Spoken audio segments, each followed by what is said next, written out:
Hello, everyone. It's Joanne Hinen with More Clients, More Fun, and I am here today having a beautiful virtual coffee with Marissa Murray.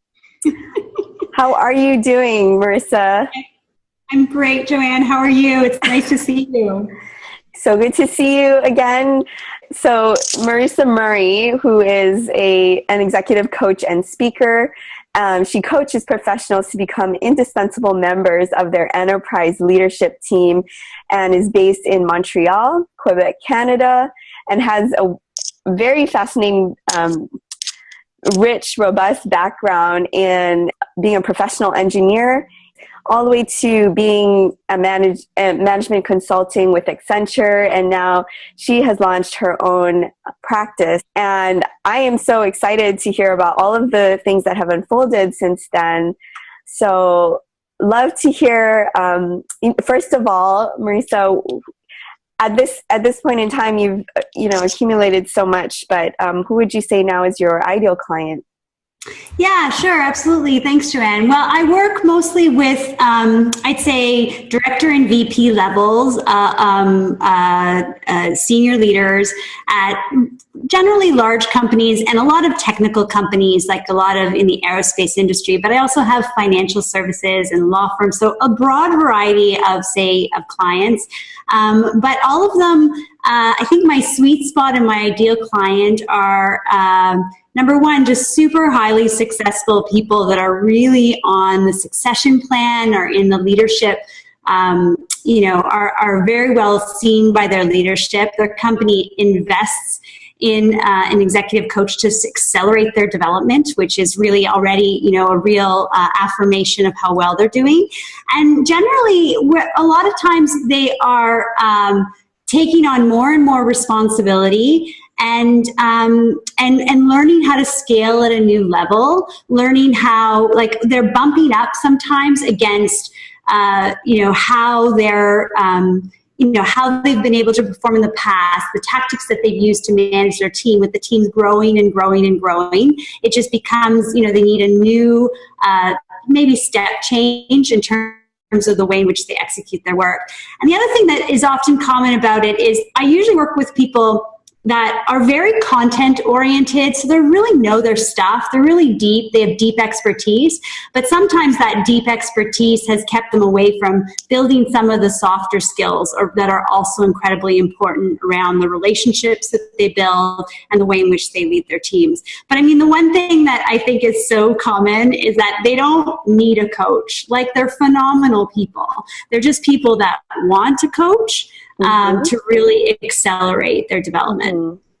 Sure. And you work with very successful professionals who are detail-oriented and driven in large corporations, and they step up their performance. They prepare for these top leadership roles by, as you said, unlocking new competencies in communication, influence, effectiveness, and impact. And so with all of that, then what is that, if they're already performing, what is that number one big result or that next step for them? What does that look like? Yeah, I mean, it's interesting is the journey for each of them is really unique to them. But one of the things that I do that I think is really, really, really valuable to them is at the very beginning of my programs, they identify 3 to 4 stakeholders that are really key to their success that I do interviews with. And I do interviews with them. I ask them what they value most about the individual and what aspirations they have for the individual, what changes this individual could, or expansions this person could do to really step change their leadership. But I also get all kinds of other information, like what perceptions do people have, what advice do people have, and I really dig a lot in these interviews to really get a very meaty piece of a deliverable that I create that gives them a really good feel for, I know what I know, but here's it supplemented with people that I respect and sort of the ideas that they have. And we use that as the starting point for them to really self-identify areas that, really resonate with them. And the program, in terms of our work together, is really built along sort of what they discover. And in general, it is things like, painting a real clear vision about what, how they uniquely want to move the organization forward, working on key relationships where they need to have influence, working on their collaboration skills, understanding their impacts as a leader, where they're impactful and where they need to sharpen their impact. And then it can also be all kinds of other structural things, like just some of the block and tackling around organization skills and productivity skills, and say even wellness routines, just to make sure that they're able to really balance out all of the priorities and the demanding aspects of their job. Mm-hmm. This is all great. You've been covered so much in, I think in all of last year, you probably had one of these sessions every single day for the last year. And, I'm so fascinated with that article you had written regarding especially women in leadership and the differences of how they respond to goals and numbers, things that I guess goals would summarize it, but you've uncovered a lot of insights that are tremendous in knowing how each gender, if you will, are motivated in different ways. So, over these last 250 coaching sessions that you've done, tell us about what are some of those differences and why, how it is that we can better relate when it's a women leader that we're dealing with. Yeah, sure. It's actually really fascinating. So obviously, you highlighted a bit prior to me switching to executive coaching. I had 20 years in industry and advancing positions, I was always fortunate to have coaches myself and leadership development programs and a lot of investment to support my development. And so, I never really, I worked in a very male dominated environment for most of my career. And I received a lot of, really great support and training on leadership development topics. But one thing that really surprised me last year was when I did start coaching, and I was coaching, it actually just sort of happened that I was at almost exactly 50-50. So 50% male executives and 50% female executives. And as I started to work with them, I started to notice differences. And there were differences that were frankly super surprising to me. Just differences in terms of during our coaching sessions, certain tools or tactics or reflections would work extremely well for the men, and the exact same tactic wouldn't necessarily work that well for the women. And I noticed myself that I was getting a bit scared, frankly, because I felt like the women were moving more slowly than the men. And I was like really upset because I love women and I want gender equality. So I felt like I can't be personally contributing to gender inequality by helping my men more than helping my women. Like I was really upset. You're specifically referring to moving slower in response to your coaching. Yeah, like just sort of in terms of the outcomes that I was driving for them. And so I was really, really, really focused on what do I need, what can I do differently to make sure that what I'm bringing to the table is resonating with the women? What are the things that are really deeply motivating to them? Why is it that when there's a major decision to be made, why does the decision process, a decision support coaching session, for instance, for one of my male executives, why does that go smoothly? And then for my same tactic for a women executive, why is it feel really different. And in short, I started to develop kind of some insights around how I could adjust my style, which is what I shared in the article. And I started to notice it's not about better or worse or faster or slower. It's really different. And so I guess in the article, I highlight a few of the things that I found. And one is, the decision-making process. Like, for what I've noticed is that, women need to be, are often need to kind of be really thorough and reflective about the emotional impacts of a decision before they're fully, aligned and can, and move forward with their best kind of work. And I don't always find that the male executives need to be as thorough and reflective, and they don't necessarily need to reflect through all the emotional impacts as they're making the decision. That probably comes later or in parallel with them. So just supporting some of my women clients with making sure that they know their own decision process really clearly. They hone it, they know it, they don't judge themselves for it. They just, they go with it. And that way that they're more aligned and more enabled.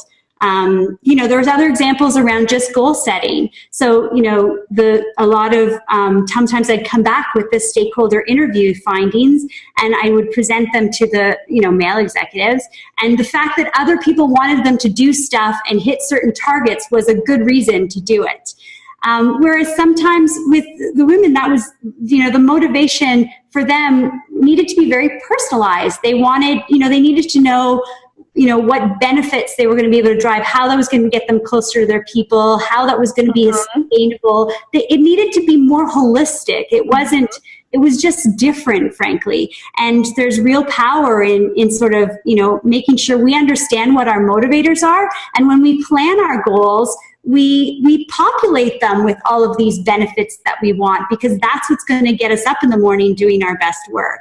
And then the other thing that I spoke about in the article was, a lot about our self-acceptance as women. I mean, the notion of, when you're in leadership roles, you're subject to a lot of criticism, and you need to be okay with yourself. You need to like yourself enough to be able to stand up to all that criticism. And you need to, be okay with not being liked by a lot of people, and being okay with not necessarily getting the kind of recognition that, we all would like. Of course, we all would like to be recognized for, our talents, but sometimes, not everybody appreciates that. And I think that resiliency against criticism a lot of times comes from our own self-acceptance, our own sort of affirmation of our own skill set, so that we don't second guess ourselves. You're so right. I 110% agree with everything you've just said. It so resonates with me. You've articulated it brilliantly. I haven't read anything like this thus far. So I think you're really on a cutting edge of something in bringing insights into that leadership arena. But for me, on a personal level, I think, I relate exactly to what you're saying, because when it comes to, we used to have this Facebook group called Fight Club. Paul started it back in the day, and there's a bunch of our friends and colleagues in it, and we would have to have these goals, each month. And if we didn't achieve them, we'd have to have a penalty. And it was all fun. It was good. But I think things like that made me realize and evaluate. When you have an impetus like that, what is that inner process for me? And I thought it was just me. That I'm thinking of the benefits and what does it mean? What are the implications? And then you kind of think through that before you put something down, and you have to be self-aware and reflective of all of the stakeholders and the implications, really. And that's just a process that you are not necessarily aware of. It's subconscious, like you said.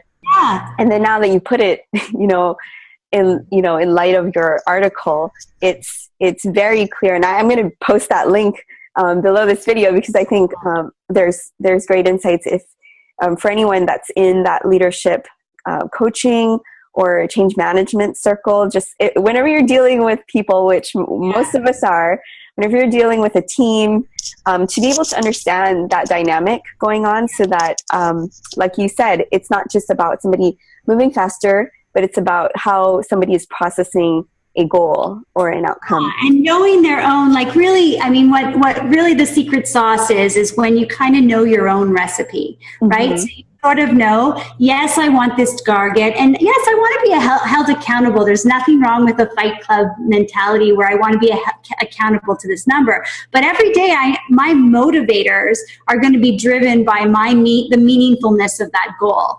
And that meaningfulness of that goal is going to be it's going to, if you've got clarity around it, it's going to be way easier to feel motivated. If you're secretly scared of that goal because you're worried about how it's going to impact all the other parts of your life, or how hard you're going to work, or if you kind of have some gremlins that are almost working against you and you haven't kind of pre-processed the emotions around those gremlins and gotten straight with yourself and said, yeah, but it's worth it because of all of these benefits. And it's going to, as an example, a certain opportunity is going to make you travel more, and you're worried that your husband is going to be annoyed that you're traveling more. Well, if you're conscious of that, then you literally, you deal with that. You're like, I'm going to be traveling more. Am I okay with this? You have the conversation with your husband that says, I'm going to be traveling more. And you find out that that's totally fine with him. And you sort of slowly pre-process the implications or the emotions. And then that goal is like way easier to hit. Rather than I think, I do think that guys are better at compartmentalizing. And I think that women often try to solve for the whole system.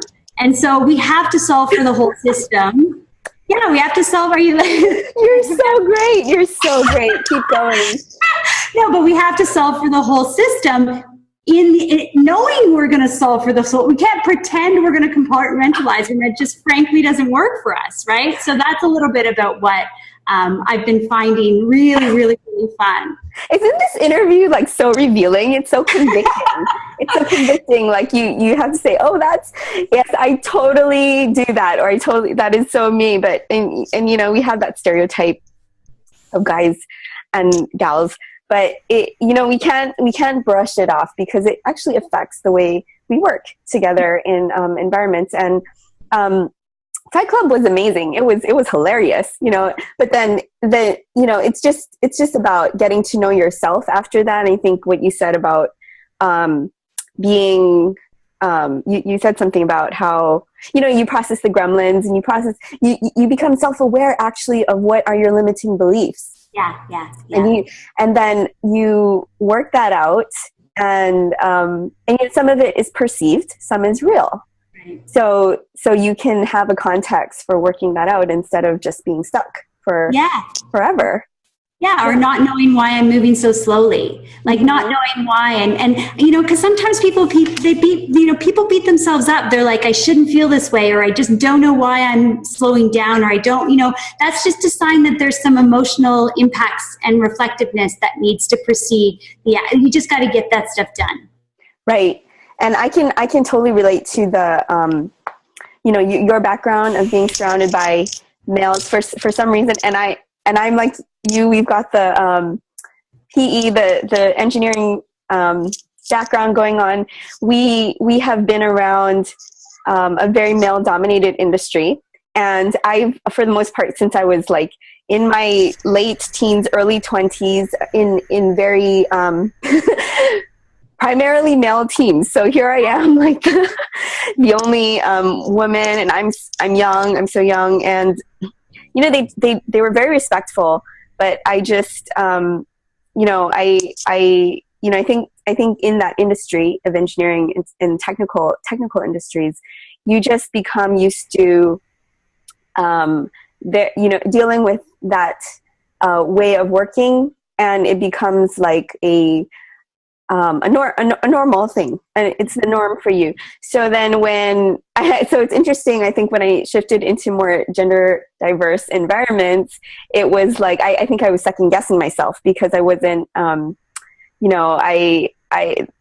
started to become aware of how I was feeling related to that difference. But anyway, I just think that super, super insightful things you've uncovered. So is there anything that you, you would like to add as far as, a tip or a quote, or just a motivational thought to? Sure. I mean, I just think that this is, I think I was just thinking when you were speaking was, to me, it's less about what environment you're in that makes you second guess your processes. For me, it's all about to which degree are you stretching yourself? Because what happens sometimes is, as we start to stretch ourselves to do things that are kind of new, that's where we have to really push ourselves. That's where we have to get really crisp on our motivation and on our, and our ability to act, and our ability to be accountable. So for me, it's this whole journey for me in terms of going from amazing, challenging corporate roles to completely starting my own business and entrepreneurial, and the stretch of taking a new skill set into the marketplace.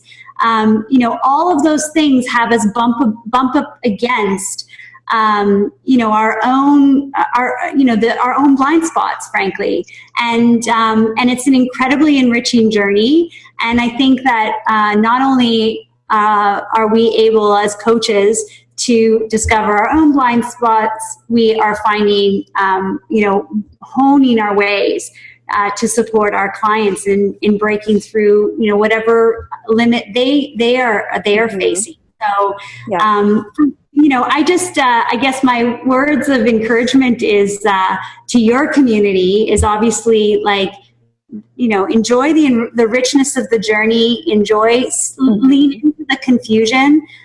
For me, this confusion really led to me heightening my awareness and really refining my processes, which I know is yielding, greater benefits for my clients and frankly, helping me in my journey. So that's thanks, Marisa. I just absolutely concur, and for the record, I would say that the women are completely worth investing in as far as that process, because although it can take longer and there are more layers to it, the depth of what they offer, of what we offer as women, is tremendous. It's a rich contribution that cannot be duplicated, right? And I also appreciate how our men have that compartmentalization, because that means that when there is a myriad stuff going on, they can focus and laser focus towards that end goal, driving, it's that driver all the way to the end. And it's not to say that either can do it. It's just that the way there is different, and sometimes we contribute different aspects along that journey. Yeah, absolutely. So thank you for